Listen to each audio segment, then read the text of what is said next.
ओम नमो भगवते वासुदेवाय। ओम नमो भगवते वासुदेवाय। ओम नमो भगवते वासुदेवाय। नारायणं नमस्कृत्य नरं चैव नरोत्तमं देवीं सरस्वतीं व्यासं ततो जयमुदीरयेत्।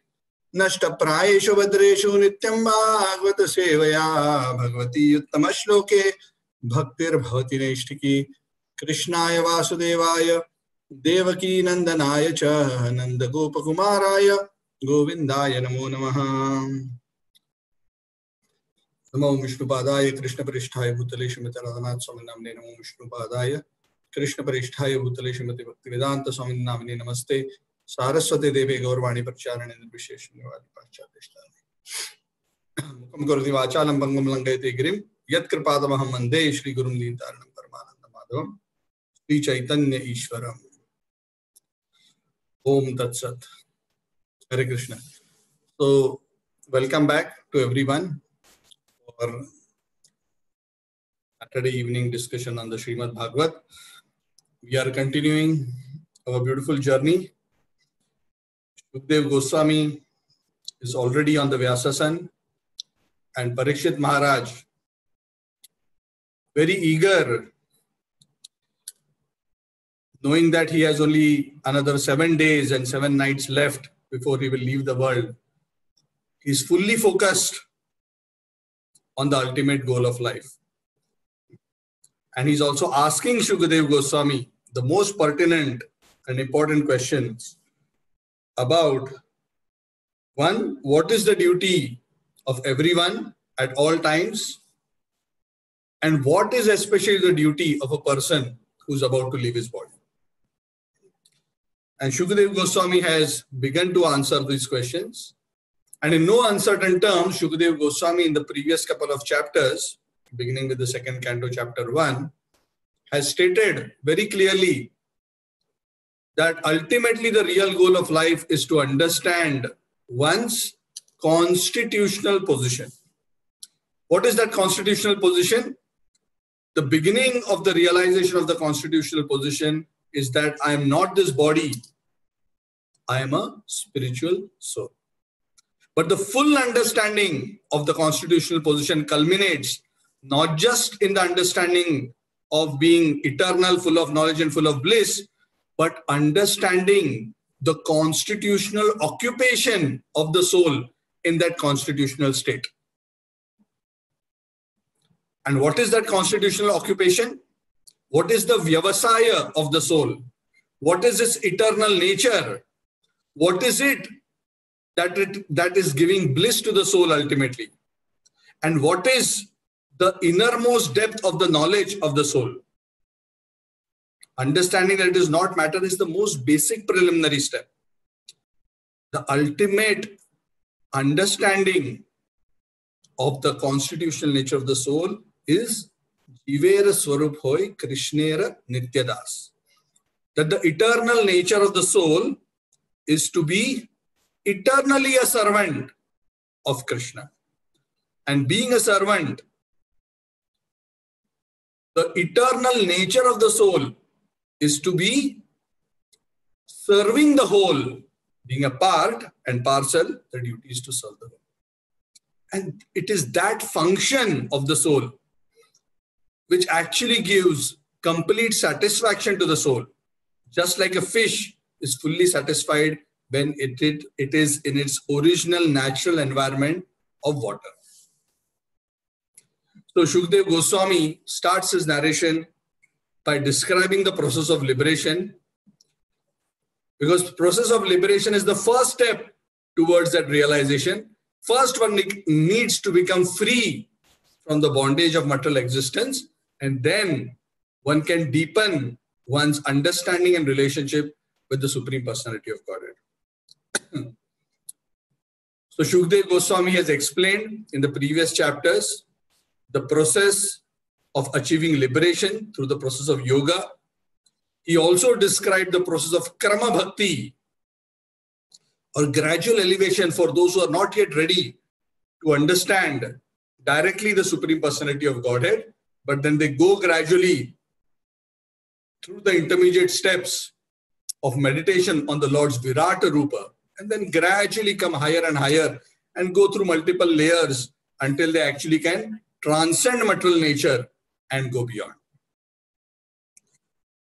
But again, Shukadeva Goswami, in no uncertain terms, has emphasized that those who are actually intelligent, they actually do not have to go through all these mechanical processes. They simply devote themselves to devotional service to Krishna through the process of hearing and chanting, and they are able to achieve the supreme perfection. So ultimately, what is the supreme duty? And what is the duty of a person at the time of death? To be absorbed in one's constitutional nature, which is serving the Lord without any other material consideration. That is the definition of Uttama Bhakti. Rupa Goswami says, Anyabhilashita shunyam jnana karmadi anavrutam anukulyena Krishna anushilanam bhaktiruttama. That bhakti is considered topmost when it is not mixed with any other motivations. And ultimately, to satisfy the soul, that bhakti must be ahaituki, apratihata, unmotivated and uninterrupted, the Bhagavad says. So Shukadeva Goswami, after giving this answer summarily in the beginning of this third chapter, which is entitled Pure Devotional Service, the Change in Heart. While he has described the process, now he is talking very specifically the change in the heart of the living entity. The heart of the living entity currently is devoted to matter. The heart has to be transformed from love of matter to love of Krishna. The heart has to be transformed from serving one's own selfish interest to serving Krishna's selfish interest. If you remember, the last class we discussed, the highest self-interest of the soul, the highest selfish interest of the soul is to serve the Lord. Why? Because the Lord is the supreme self.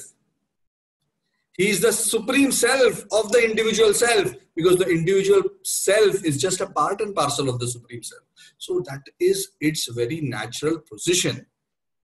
And that is why that is also in its ultimate self-interest. Some people who think they want to be selfish, why should I worship God? I want to be selfish. I want to take care of my needs. Discussed the real way to take care of our own needs perfectly is by watering the root of the tree. I'm mentioning this again and again because this is a very, very fundamental understanding. And if we can deeply assimilate this understanding, internalize it properly, and keep this in the focus, actually spiritual life becomes very easy to understand. Sum and substance. Krishna is at the very root of our existence. He is the root, not just of my soul, but of your soul, of every soul and all matter. Like he says in the 10th chapter of the Bhagavad Gita, verse 8, Aham sarvasya prabho, matta sarvam pravartate. Of all material and spiritual existences, those who understand this and those who understand my glory, they naturally reach to the conclusion of loving me with all their heart. There isn't a need for debate because it is obvious, yes. The Lord is the very substratum, the very basis of all existence. So when my very foundation, my very base is served and nourished, automatically I will be happy. So Shukadeva Goswami tells Maharaj Parikshit at the beginning of this chapter, entitled The Change in Heart, the change in heart. He says, you asked me this question, Parikshit Maharaj, and I have answered. This is the real perfection. This is the actual duty. But also note, Maharaj Parikshit, that there are others not be on that level of understanding. who actually take to the process of worshipping different devatas to fulfill their material desires. Some people, they worship Brihaspati or Brahmaji to achieve impersonal liberation. Some persons, they, to satisfy their material desires, worship Indra so that they can enjoy conjugal relationship. Those who want a lot of children and progeny, they worship the Prajapatis. Those who want good fortune, they worship Durga Devi, who is the superintendent of this Durga of the material world. If somebody wants to be powerful, he worships fire. If somebody wants money, he should worship the Vasus. If you want a lot of grain, you should worship Aditi. It goes on and on and on, explaining, I think almost 25-30 categories of the devatas and what kind of material desires can be fulfilled. A good bank balance, people worship the demigod Varuna. If you want to be very learned, worship Lord Shiva. If you want to have an excellent married life, worship goddess Uma, the consort of Lord Shiva. If you want great kingdom and empire, you should worship the Manus. If you want victory over your enemies, worship the moon. But one who desires nothing of the material enjoyment should worship the Supreme Personality of Godhead. Then he goes on to explain that actually, while so many people get confused and misguided to worship the various devatas of material enjoyment, they should understand that this is not the same as worshipping the Supreme Personality of Godhead. In fact, in the 7th chapter of the Bhagavad Gita, the Lord has already discussed this topic in great detail. So in this particular chapter of the Bhagavad, Shukdev Goswami is kind of summarizing. And in verse 10, he very beautifully summarizes this section by saying, Akamo sarva kamo va moksha kama udaradhi tivrena bhakti yogena yajeta purusham param. That those who are actually having broader intelligence, udaradhi, dhihi means intelligence, udar means broad. Those are of narrow intelligence, materialistically focused intelligence, who have a narrow vision, they try to worship the devatas. But those who have broad intelligence, who actually understand things the way they are, they will always exclusively worship the Supreme Personality of Godhead. Not just if they want devotional service, but doesn't matter what they want. Whether they want liberation, whether they want material attainments, even for material attainments. Those who are broad-minded, those who understand things as they are, they worship and they should worship the Supreme Personality of Godhead Krishna with very forceful, intense devotional service. Tivrena bhakti yogena yajeta purusham param. Worship the Param Purush. Why you are worshipping the devatas? So why this distinction? Is this actually a kind of fanaticism? No. Krishna has already explained in the Bhagavad Gita. Kamaistaiste ritagyana prapadyantanya devataha. That those whose intelligence is polluted by materialistic desires, they worship the devatas because they are not actually interested in seva. They are simply interested in getting something quickly. So they run to that department from where they can get. They quickly try to pay the price, get it and run away. Then they forget the devata, they forget religion, they forget everything else. They are only into a transaction. Yes. When we go to a shop, pay and buy, do we fall in love with the shop? We just pay the price and we go ahead. But these kind of benefits which are achieved from the Devatas, Krishna has explained in the 7th chapter, that these benefits are ultimately given not by the Devata but by me, because without my sanction even the Devatas cannot bless their own devotees to get what they want. I am the ultimate sanctioner, because even the power of the Devatas comes from me. I have appointed them. They are my part and parcel. They are helping me in administrative affairs. They are all working under my supervision. So those who are intelligent, they think, why should I go to the ministers when I can go straight to the king? Because the king controls all departments. I have to go here, there, here, there. Let me just worship that one Lord. Water the root of the tree. Even if I want something else, He is my Father. He will give me everything. That is a broad-minded person. Even for devotees, sometimes we have some strong desires for achieving something material. Maybe we have a strong aspiration for education, we have a strong aspiration for success in a particular field, or we have a strong aspiration for certain kinds of achievements, comforts, etc. In such situations, the scriptures recommend Yajeta Purusham Param. Why one should go to the Supreme Lord? In all cases, the scriptures explain first, because the Lord can give everything. The Devatas are also dependent on Him, and the Devatas as well as the abodes of the Devatas are all perishable. Krishna has already said in the Bhagavad Gita, Yanti Deva Vrata Devan Pitrun Yanti Pitrurataha Bhutan Yanti Bhutejo Madbhakta Yanti Mamapi.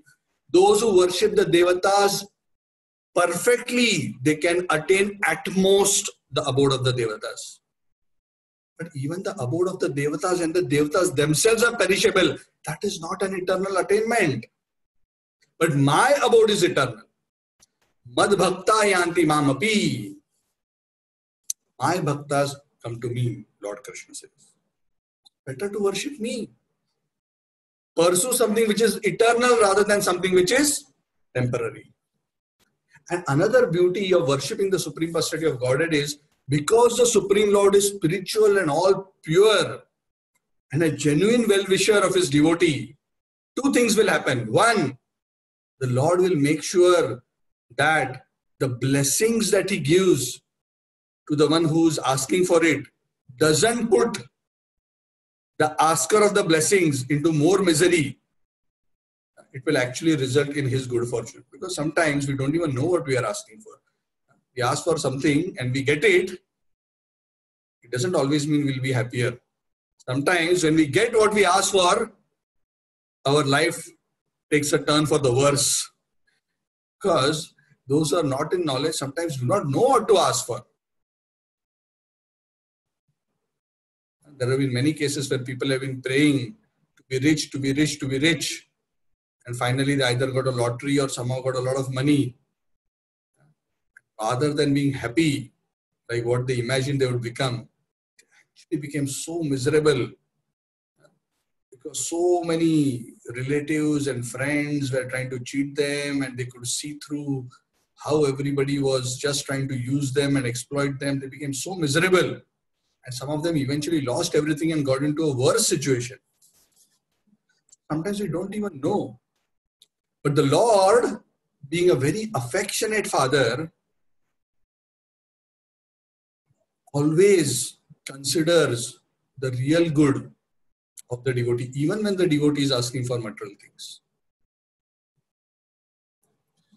And most important of all, because the Lord is spiritual and all pure, those who get connected with the Lord, no matter what their motivation, becomes purified gradually of all material desires and ultimately achieves the supreme destination through gradual purification. Of course, it may take a little longer, but because one is connected with fire, the Lord was like a divine fire, the purification process starts. The impurities start burning away, just like the gold, when it is put in fire, the impurities burn off and the true quality of the gold starts shining.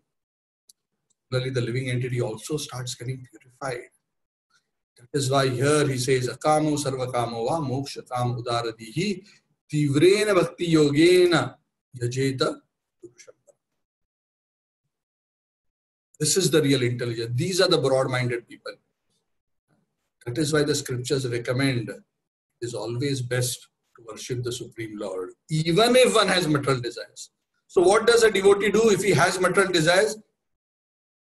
Of course, ideally we should worship the Lord without any material motivation. But the scripture say, even if you have, better to express it to Krishna. To be honest, say, oh Lord, I know it is best to be a pure devotee, but this is my conditioning. This is something which I am, hoping to experience, and I believe that this may bring some kind of happiness and satisfaction to my mind. So if we pray to the Lord, if it is good for us, God may allow and bless it. And if it is not good for us, Krishna will help us achieve the realization to understand that this is not something really that you need or that will actually help you. Trust him. That is why Krishna is called Surudam Sarvadehina. He is a true well-wishing friend of all living entities. The scriptures say Krishna is eager to bless his devotees with whatever they want. But he will not give to his devotees those things which will put them into further problems. Yes. Ravana went and got blessings. Hiranyakashipu went and got blessings. Did it result in auspiciousness? They went to the Devatas and got blessings. But through those blessings, they created misfortune for themselves. Great power, great wealth, and uncontrolled senses is a combination of disaster. That is why in the ancient times, knowledge and power was very, very strictly controlled in whose hands it goes. That's why the king also had to have proper qualification to become a king. Even when the science of the weapons, the divine weapons was given by the guru to the disciple, he would first see the character of the disciple and the motivation of the disciple, wouldn't just give them. You remember in the Mahabharata, Ekalavya approached Dronacharya to learn the Astra Vidya. And commonly it is thought that, because he was from a lower family, from a lower caste, and he was not a prince, he was denied and this and that. That was not the real reason why Dronacharya did not want to teach him. Dronacharya is a Brahman, he is Udharadhi, he is a very broad-minded soul. He himself was very poor until the time he actually became a teacher of the Pandavas.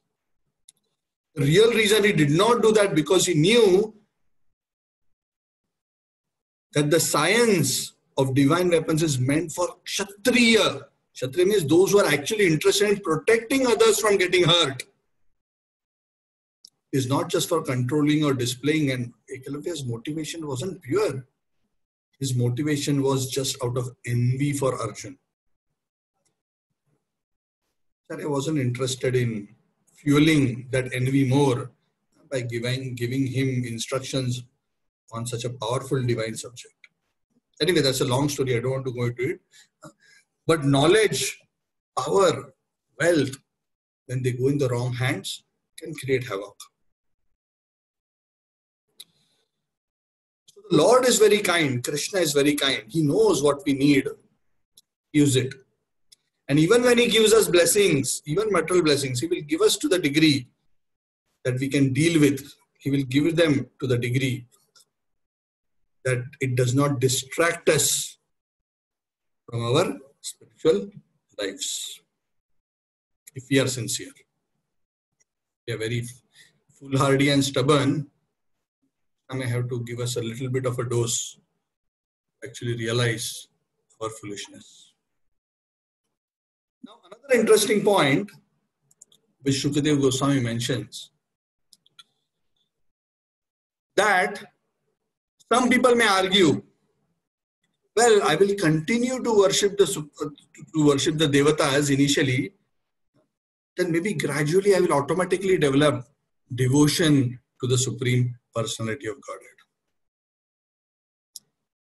This is not how it works. One cannot develop para-bhakti as a consequence of long-term material worship of the devatas. It is not possible. It doesn't work. Because the quality of worship to the devatas is material and the nature of devotional service to Krishna is spiritual. In fact, the highest benediction, which is pure spontaneous attraction, a fixed attraction to the Supreme Personality of Godhead, is not achieved by any kind of worship of the devatas, not by any kind of austerity, not by any kind of knowledge, not by any kind of ritual. Then how is it attained? Shukdev Goswami says it is attained only by the association of the pure devotee of the Lord.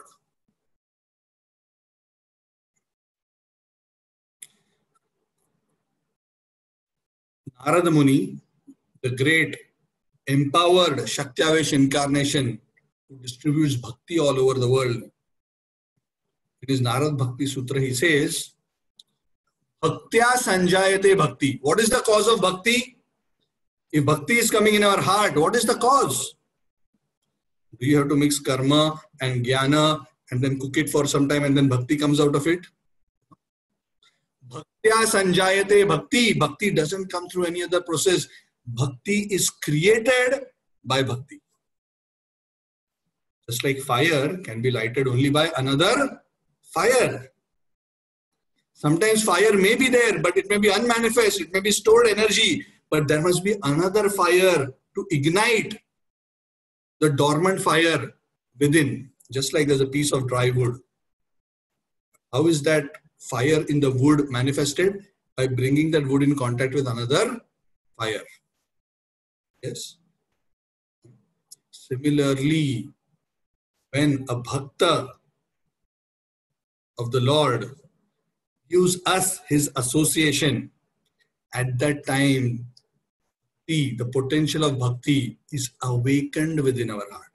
Bhaktya sanjayate bhakti. It is not that through rituals, through yajna, through tapasya, all these things are good to elevate one to the mode of goodness. All these things are good to purify us and detach us from matter to some extent. But attraction to Krishna doesn't come through this. This is a very important principle. That is why the scriptures again and again and again emphasize that the greatest benediction to achieve the highest realization is to achieve the association of those who have devotion to the Supreme Lord, especially those who are connected in a proper parampara to the Supreme Personality of Godhead and who have made the goal of their life pure devotional service. A very rare goal even to aspire from. What to speak of attainment? That is even more rare. The scriptures say that Muktanam api siddhanam Narayan Parayana Sudurlabho Prashantatma Kotishu api Mahamune. Out of crores and crores of yogis and munis and liberated people, to find one person who is thoroughly dedicated to Lord Narayan is very, very hard to find. Kotishu api Mahamune. Koti, crores. Very rare. Why? Because bhakti cannot be produced. It has to be given. And how is it received? What is the price? Is the price some amount of worship, some amount of yajna, some amount of dan? All these things are good and okay and helpful and supporting for spiritual progress. But they by themselves are not the cause of devotion. Devotion must be received from the heart of a great soul through his blessings. And how do we achieve it? Very simple.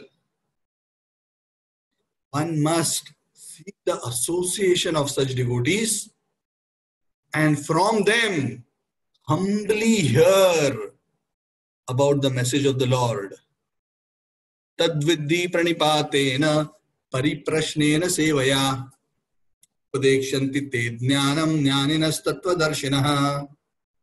Krishna says in 4.34 in the Gita also that what is that process? One approaches the pure devotees, inquires and hears. When the pure devotees speak, that realized knowledge, that love for Krishna, their attachment to Krishna is transferred from their heart. And the seed of devotion is sown in our heart. Just like a candle lighting another candle. And the process of serving the pure devotee by receiving his blessings and grace, his good wishes, the seed of bhakti will sprout, gradually grow. That is the only way. That's why it is so important for those who want this complete realization of the absolute truth. In terms of realization of the personal aspect of the Lord, it is so important.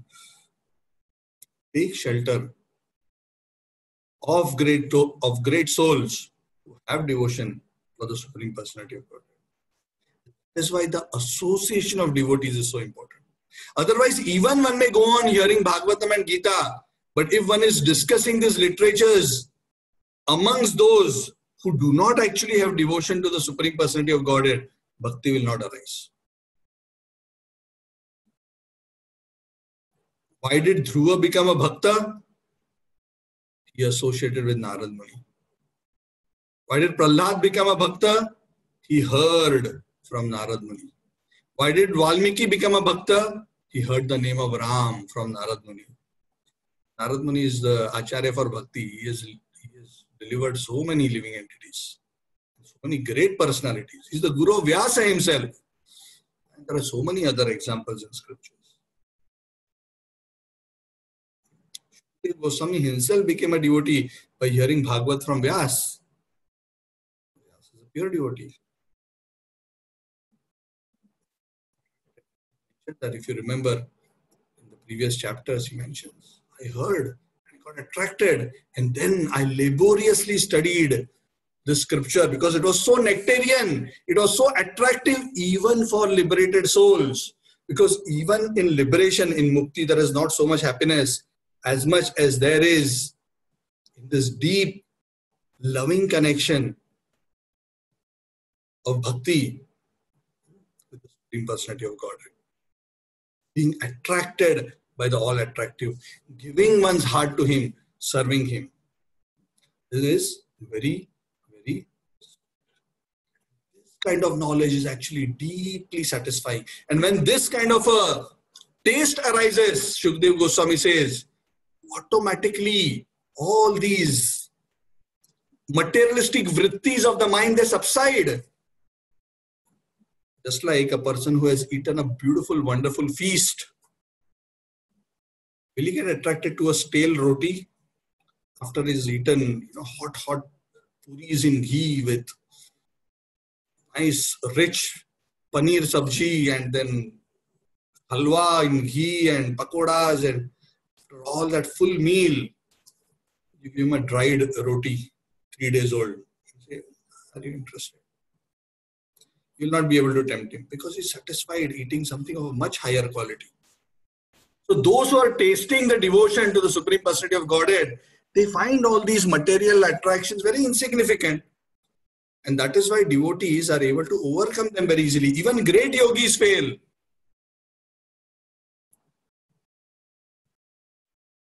The Lord is so attractive. You can fail to be attracted to that Supreme Personality of Godhead. When one becomes attracted to Him, all the influence of the gunas will disappear and one will become thoroughly fixed. So very beautifully, Shukdev Goswami also continues to mention this very important point, that one, not only is bhakti the topmost means of attaining spiritual perfection, but bhakti must be performed ideally by anybody irrespective of their motivation, because it will give them what they want also, but also take them higher towards the supreme perfection. But he wants that this bhakti of this nature, the true bhakti, not materialistic devotion, but true bhakti. The cause of this pure bhakti is the association of pure devotees. That is an important point to consider, and that is why the scriptures say one who is very, very, very fortunate gets the opportunity to connect with the pure devotees. Srila Prabhupada would often say, so many Bhagavad Gitas are there and so many millions of copies were distributed before the Krishna consciousness movement spread. But how many people actually became a devotee of Krishna after reading their Bhagavad Gita? After Prabhupada went to the West and the Bhagavad Gita as it is was distributed, so many people started taking up to the process of Krishna Bhakti. Their hearts became transformed. They started getting attracted to Krishna. They gave up all their materialistic tendencies. And they gave their heart to Krishna. Some gave their full lives. Some continued to worship Krishna as they were doing their material duties in Krishna consciousness. Thousands and thousands of people. Why the change? The transformation came because of the association of pure devotee. Because bhakti was manifested in their heart through that association. So this is very important. So after having spoken like this, you remember this whole conversation between Shukadeva Goswami and Maharaj Parikshit is being narrated by Suta Goswami to Saunaka and the sages. So Goswami, after hearing this, again gets very excited. Time and again you will see he gets very excited. This is the nature of a devotee. When he hears wonderful Harikatha, he gets very excited. He's not busy looking at his watch. 9:35, 25 more minutes before Prabhuji will end. Then you have to go for dinner. I hope Prabhuji gives shorter class today. Or maybe I should just hear the recording, even better. The devotees of the Lord, for them, Harikatha, or hearing the glories of the Lord, is the feast. Is the feast for all the senses. Krishna is so wonderful. Krishna is Govinda. He's the Lord and Master of the senses. So when we engage our senses in Krishna's service, the senses actually get fully satisfied. The eyes get satisfied when we see Him. The ears get satisfied fully when we hear about Him. The tongue gets satisfied fully. How does the tongue get satisfied? We cannot eat Him, but we can eat His prasad.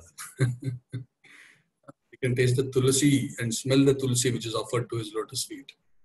That way we can taste Krishna also. We can smell Krishna. How? By smelling the flowers and the tulsi. Those who are very fortunate and advanced, they can smell Krishna actually because Krishna's transcendental body is also fragrant. Subhasa. Subhasa is very beautiful. It has a natural fragrance. Krishna flavor. Better than even the best perfumes from Paris. So intoxicating, Krishna's bodily odor. Because our bodily odor, is so bad that we often have to put perfumes to avoid other people smelling our bodily odor. Krishna's body, being transcendental, gives a transcendental, beautiful odor, which is very intoxicating. Come close to Krishna can smell, a divine aroma emanates from the body. Such a divine effulgence emanates from the body. Krishna is so amazing. So Suta Goswami, getting very excited, says, wow, so nice. Sukadeva Goswami is such a great learned sage. And he's also such a wonderful kavi. He describes him as kavi. What is the meaning of kavi? Kavi in Sanskrit has two meanings. In one way, kavi refers to a person who is very learned. And the word kavi is also used for a person who is a good poet. Kavi. In Hindi we say kavi. Sukadeva Goswami was both. Actually, this word kavi is one of the qualities of a very advanced spiritualist. It is said when a person becomes very advanced spiritually, there are many spiritual qualities which are developed and manifest in his personality, and one of them is kavi. the great devotee also becomes very poetic. If you have noted, most of the great devotees have written beautiful songs, beautiful verses in glorification of the Lord. Have you noted? Practically all great souls.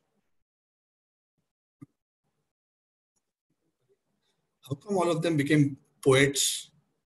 Now, if I ask you, okay, please write a poem in glorification of Krishna, how many of us can write? Of course, we can write, but how many others can read what we have written and feel inspired? So great devotees. Prabhupada has written so many beautiful Vaishnava songs. The Acharyas have written so many beautiful songs. They are all kavi, because when the soul becomes enraptured and attracted by Krishna's glories, the divine quality of a poet. Poet means creating beautiful poetic compositions to express their love for Krishna, to express their appreciation of Krishna and devotion to Krishna. Comes naturally to the soul. It's the quality of the soul. So Sut Goswami says, oh, such a wonderful kavi he has become. He is a bit worried, Sut Goswami, that why did Maharaj Parikshit stop at this point in time? He said, okay, I have already answered your question, so he is inquiring. Goswami, please continue to tell us. After he explained all this, what did Maharaj Parikshit say? Did he stop or did he ask any more questions? Please continue, don't stop here. We want the full story, not only the preview. We want the whole narration. We want to understand the whole description, not just the one conclusive answer, but the elaborate answer we want to understand.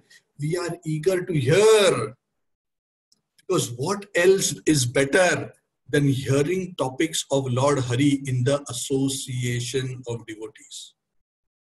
Because like what you said, and like what Shukadeva Goswami just said, ultimately bhakti comes by hearing and chanting in the association of devotees. And we have got such a wonderful opportunity to hear from you. You have heard from Shukadeva Goswami, and we are hearing from you. So we are getting that connection of the pure devotee through you. So please continue. This is such a beautiful narration. The personalities, both Shukadeva Goswami and Maharaj Parikshit, are so great. This Maharaj Parikshit, such a great devotee, even when he was a young boy, from his very childhood, he was attracted to Krishna. Even when he was a young boy, when he was playing with dolls, he would not just play with ordinary dolls, but he would play doll with a doll of Krishna and act as if he is worshipping him. He would imitate the worship of Krishna like he would observe his parents and other family members, because he's a descendant of the Pandavas. In the family, he would see the devotion that his grandparents had. Pandavas had for Krishna, how the deities was worshipped. And he was so attracted right from his childhood that he would, even in play, perform devotional service to the Lord. So this is again, like what we discussed earlier, the special benefit of being born in the family of practicing transcendentalists, devotees. The very childhood, such children get the opportunity to see and hear. And right from childhood, they get engaged in the various services of the Lord. Playing with dolls of Krishna. We see in the association of devotees, we see within our society also so many devotees and children of devotees. Right from their childhood, they are performing various services. It's practically like what Maharaj Parikshit. Of course, we cannot say that they are like Parikshit, because Parikshit is a liberated soul who saw Krishna right when he was in the womb. But this kind of opportunity is there. Srila Prabhupada would say about himself that he got birth in such a family, and he was fortunate when he was small. Every day he would see his father performing Aarti, discuss Srimad Bhagavatam, serve the sadhus, and he was so inspired and enthused that he would also have his own set of deities and start worshipping, trying to imitate his father. He would also have his own small Rath Yatra to imitate his father. So that is the way of transcendental inspiration, generation after generation. Just like Maharaj Parikshit was great, so was Shukadeva Goswami. He's the son of Vyas. So mature in spiritual knowledge and such a great devotee. And this combination of Maharaj Parikshit and Shukadeva Goswami is a perfect combination for Harikatha. The best speaker and the most eager listener. We are sure that the conversation couldn't have ended with this. Because when such two people, eager souls, one eager to glorify and one eager to hear, comes, then we can be sure from a spiritual perspective, it is a big feast. And in fact, all these great sages who gathered, they knew that it is going to be a great spiritual feast for 7 days and 7 nights. That is why all of them gathered at that spot. Because the perfect speaker and the perfect listener had gathered. So the utmost perfect Harikatha was about to be. Suta Goswami is telling, Shaunaka and the others are telling Suta Goswami, continue. The topic wouldn't have ended. Such great souls have come. Huh? And we want to continue to hear, because what is the use of life which is not dedicated to hearing Harikatha? Hearing Harikatha is the very life and soul of devotees of the Lord. Hearing Harikatha in the association of devotees is the very nourishment for the soul. Just like we water the tree, the water goes to the root and the plant gets nourished. Similarly, the soul gets nourished by hearing Harikatha. By hearing chanting Shravanam, Kirtanam, Vishnu, Smaranam, Pada Sevanam. All these limbs of bhakti beginning with hearing. Otherwise, for those who are not engaged in devotional service, the Shaunaka and the other sages are saying, those who are not engaged in devotional service, they are leading such a useless life. Because with every rising and setting of the sun, those people who are not taking to the process of hearing and chanting the glories, they are just headed a day closer and closer to death. Whereas those who are actually hearing and chanting the glories of the Lord, with every passing of every sunrise and every sunset, they are actually coming closer and closer and closer, not just to death, but actually to achieve the supreme destination. Ayur harti vaipumsam udyan astam chayan asau tasyarthe yat kshanonita uttama shloka vartaya. By the rising and by the setting, the sun decreases the duration of the life of everyone except the one who utilizes his time by discussing the topics of the all-good Supreme Personality of Godhead. That's a beautiful verse. Verse number 70. This is the essence, because everybody else is wasting. Why they are wasting? Because no matter what they are achieving in the material world, what they are doing in the material world, all of it is at an external bodily platform. Even if they succeed, even if they get rich, powerful, successful, beautiful, all of these attainments are nothing but just related to this external body. It is all going to disappear with death. It is also superfluous and so disconnected from the real identity of the soul. Just like a dream, it has no real relevance for the soul. It is actually such a waste. A human being who lives without Krishna consciousness, what good is his life? Don't the trees also live? Even the blacksmith, when he is trying to blow air into his furnace, he uses the bellows. The bellows are also blowing the air. Similarly, the lungs are also blowing the air. What is the use? Even the bellows can blow air. Isn't eating, sleeping, mating, defending, isn't all these activities common even amongst the animals? What is so great about the human life? Unless it is used in the service of the Lord. But the sad truth, the Bhagavatam says, is that people are not interested in this topic. The vast majority of people and their leaders, they never are interested in hearing the transcendental pastimes of the Lord, which deliver one from all evil. These people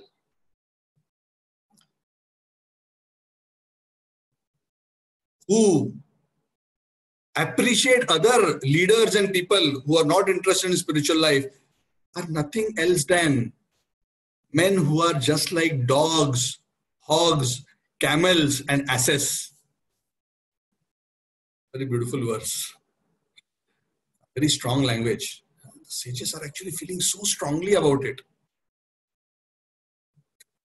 Of this kind of life. What is this life without Harikatha? What is this life which is just devoted to material things? So superfluous, so misguided, unfortunate, uneventful wastage. That is why they compare the lives of such living entities like dogs, hogs, camels, and asses. Why they are comparing to that? Lives of dogs who are just chasing after their masters just to get some little. The hogs who are eating the excreta of other living beings. The camels who are taking pleasure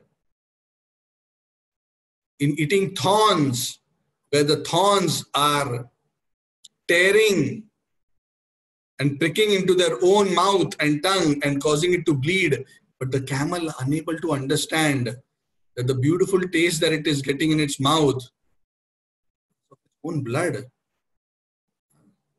Like that, people are so foolish that they get attracted to such low class sufferings, thinking them to be actually enjoyment, but they are actually undergoing a lot of suffering. Actually, this verse is a very beautiful verse. We can spend a long time discussing this, but we don't have much time. So please read this. This is text 19. You can read the purport. It's a very beautiful verse. I will read just recite the verse itself because it's very beautiful. Swavid varahostra kharaihi samstutah purusha pashuhu nayat karna pathopeta jatu nama gadagrajaha. Men who are like dogs, hogs, camels, and asses. Ass, why ass? Because an ass is so foolish. Just for a little bit of grass which is available everywhere, he's working so hard as a beast of burden. Even being kicked repeatedly by the she-donkey, he still continues to chase her. Like that, the living entity foolishly, in spite of so much suffering, doesn't learn its lesson and continues to suffer like a beast of burden. Very, very beautiful. There are some very beautiful, strong verses in this chapter.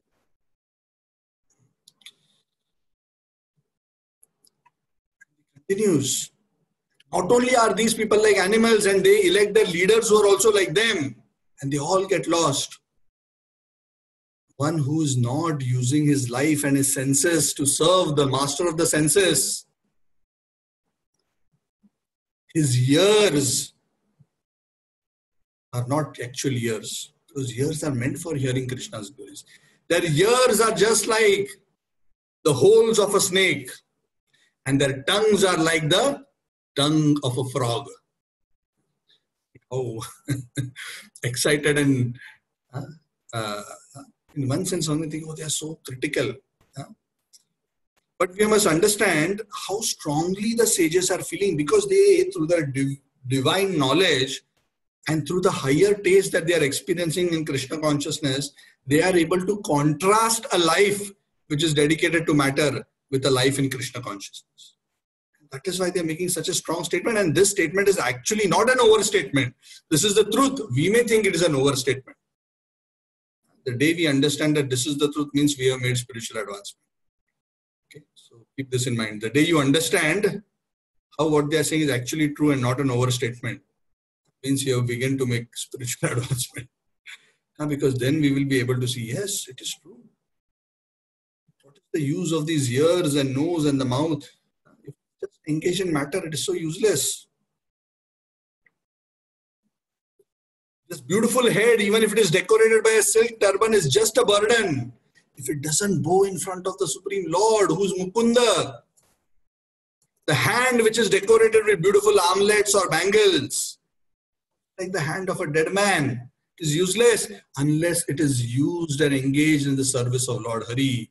And what is the use of those eyes if they are not looking upon the beautiful form of Krishna, this beautiful deity of Krishna, and being absorbed in that divine vision?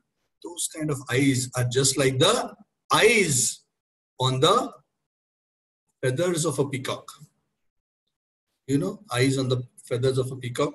If you look at the feathers of the peacock, in the center there is like a black colored, oblong shaped, dark pattern. That is called the eye of the feather. That's like the eye. It's useless. It is spiritually useless. Because the eyes achieve their fulfillment when they see Krishna. What is the use of serving, just seeing all these other things? Those legs also, which are not being used to go to holy place of pilgrimage, are like tree trunks. And that body has not received the dust of the feet of a pure devotee on his head is as good as a dead body. It's a very beautiful statement. What does that mean? That your human life is practically wasted if you have not received the favor of a great soul, a devotee of the Lord. Then you're as good as dead. Why you're as good as dead? Because all the activities you're doing are actually meaningless. They are all on the platform of the body, and the body is dead. All these activities are dead and meaningless. So you're as good as dead. Because you're actually spiritually dead, and you are the spirit soul. If you have not received the favor of the devotee, because if you do not receive the favor of the devotee, you do not get his association and blessings, you will never be activated to spiritual life. Remember, bhaktya sanjayate bhakti. Through that blessings and guidance of the pure devotees, do we get devotion. If you do not, then we will remain spiritually dead. Our heart will also remain steel-framed. A real heart is that heart which cries tears, which melts when one hears and chants the holy names of the Lord. The eyes should be filled with tears. The hair should be standing on end.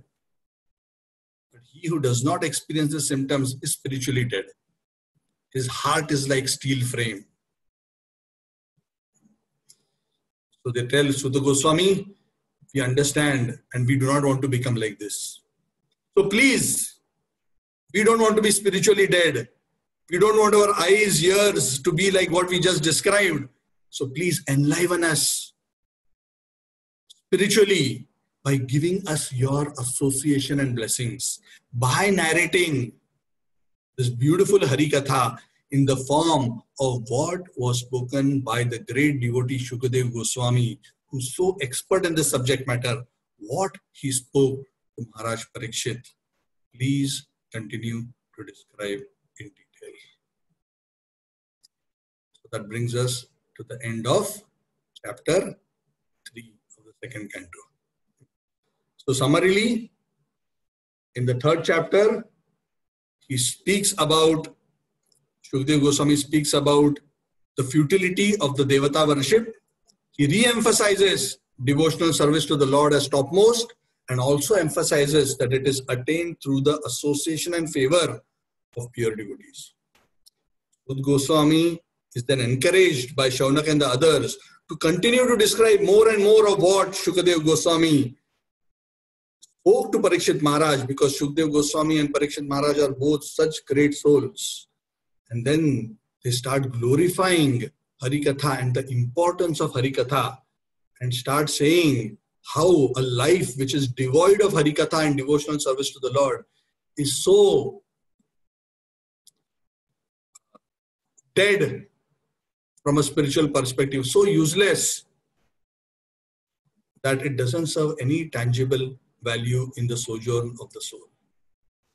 That is why it is so important, active to spiritual life, and that is why one must seek the association of the Supreme Personality of Godhead and engage and of the devotees and serve the Supreme Personality of Godhead by engaging all their senses in the service of the Supreme Personality of Godhead. Rishikena Rishikesha Sevanam Bhakti Ruchyate. What is the definition of bhakti? Very beautiful definition of bhakti is given, that when we engage the senses in the service of the master of the senses. Who's the master of the senses? Rishikesha. Rishika means senses. Isha means Lord. Krishna is Rishikesh. He is the owner of the senses. And the real purpose of all these senses is to use them in the service of Rishikesh. Rishikena Rishikesha Sevanam Bhaktir Uchyate.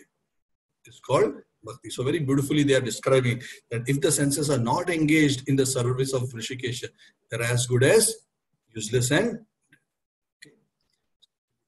So thank you very much. Just 10 o'clock exactly. So any questions, comments?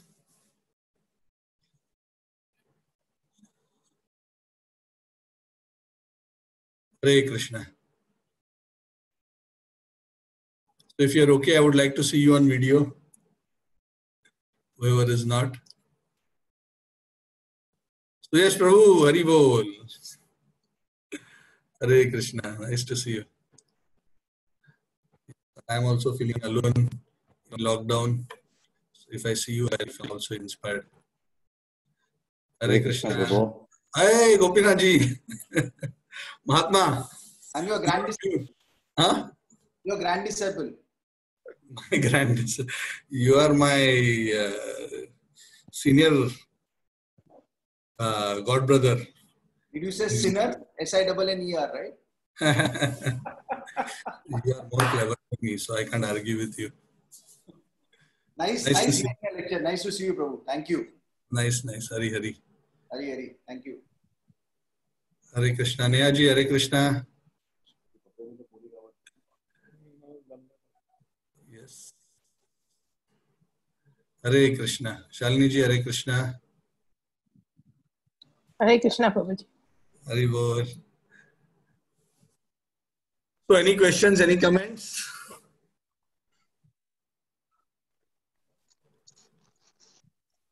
Upendra Prabhu, anything? No. Thank you.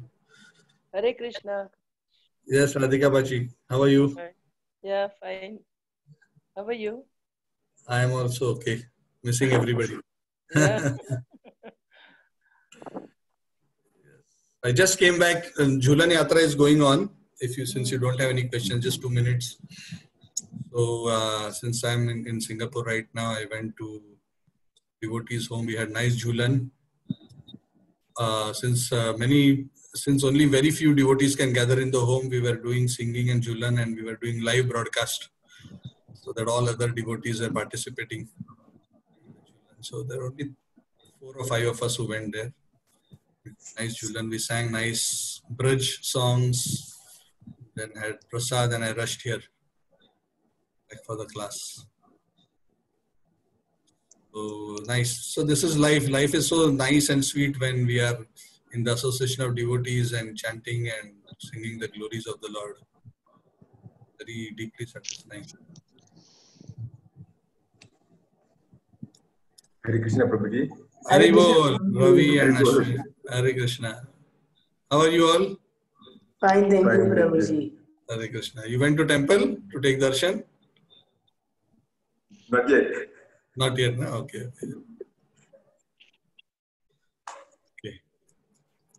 So, if there is nothing else, then we will conclude. So, another thing, so from Wednesday onwards, I just got a few responses.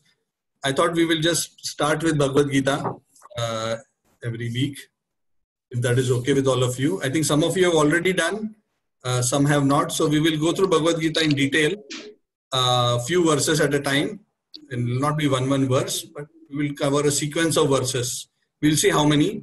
We'll try to cover that, and we will try to get deeper. Bhagavad Gita is a very profound as well as a very important basic work, which is important to deeply understand.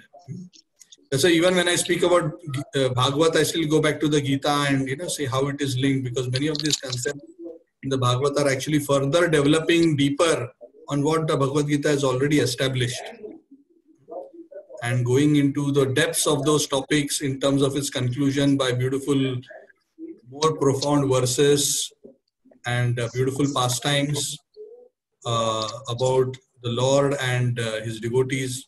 Very nicely, the Bhagavatam takes the topic further ahead in terms of pure devotional service. Swatiji, Hare Krishna. Hare Krishna, Prabhuji. Sorry, I was late today. Beat. It's okay. It's okay. How is everybody? Everyone is okay. Everyone is fine? Yeah. Hare Krishna. Hare Krishna, Prabhuji. Sudhir Sundar Prabhu, I see everybody there. Leela Madhuri, Nameshwar. I hope everybody is fine also. Yeah, everybody is fine, Prabhu. Good, good. You went for Jhulan also to Shantirup Mataji's house? No, I'm going there tomorrow. Okay. So hope everything is okay there with you, Prabhu. Yes, I have association of devotees, so I'm okay. Okay. we have association with you, so we also we have each other. We have each Yeah. other. So that is, actually that is the real safety in the material world. See how in the material world the Lord extends his protection and shelter and love. Unless we are very advanced in our consciousness, we may not be able to directly perceive. Of course, as one continues to practice, one will slowly start appreciating how the Lord is so directly affectionate to us. That appreciation will gradually come over time. But more than direct perception of the Lord's affection, one can actually perceive the Lord's compassion coming through the association of the devotees. And the Lord very actively gives both his blessings as well as his guidance and protection through the association. So that is a very great fortune, like what we were discussing. So if we get that fortune, that is, if you are getting late, you can drop off. Suraj, Hare Krishna. Yeah, Hare Krishna, Prabhuji. Yes, I saw your daughter and your wife. I just noticed you are on board. So just one point, if you're getting late, you can drop off, no harm. When I first came in contact with Krishna consciousness, I came in contact with the books, Prabhupada books. I was reading Prabhupada books. And there is one thing which Prabhupada, I noticed, was saying again and again and again. I was reading Prabhupada's books since when I was around 10 years old. I was reading Gita, Krishna book, Science of Self-Realization, Teachings of Lord Chaitanya. I found some of these books in one of my friend's house, which is Suyash, and a few other friends. Suyash is here, so I'm grateful to him. Where is he? I think he logged off. And even when I was in school, 6th, 7th, Amit, my very dear friend from school, is here in this class. I used to go and take a back to Godhead and go to school, and I would start preaching to my friends about Gita and Krishna. I was around 10 years, 11 years. One thing I noticed that Prabhupada would again and again and again say association of devotees, one can advance by association of devotees. So I was thinking, I can do everything else, but how, from where I am going to get this association of devotees? Too young at that time to go and seek out association. I was always feeling, how will I get? So I used to always keep praying that I don't know how to get this association of devotees. So you have to do something. So eventually the Lord, after many years, blessed me with that association. And that is the greatest blessing.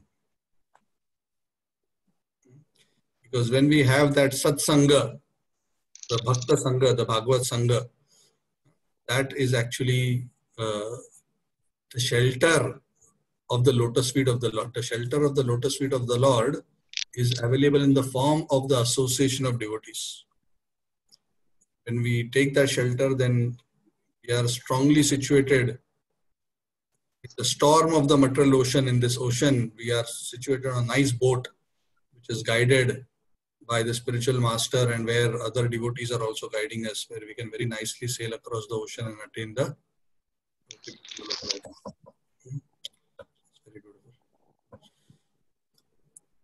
Okay, so nice to see you all.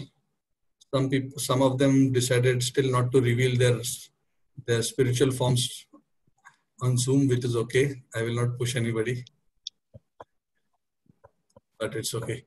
So thank you all very much. So we will connect on Wednesday, again 9 to 10. We will start with Bhagavad Gita. The first class I will give some overview and some key points, and then we will go through Bhagavad Gita. So it will be good if you keep the Bhagavad Gita handy as we are going through it, and then we will do the rest. Yeah. Okay. Sai Suren, nice to see you also. Hare Krishna. Hare Krishna, Prabhuji. Hare Krishna. Hare Krishna. Yes, Hazari ji, Hare Krishna. Okay, so I'll not take more time, and I will see you soon. Grantara Srimad Bhagavatam ki Jai, Shri Prabhupada ki Jai.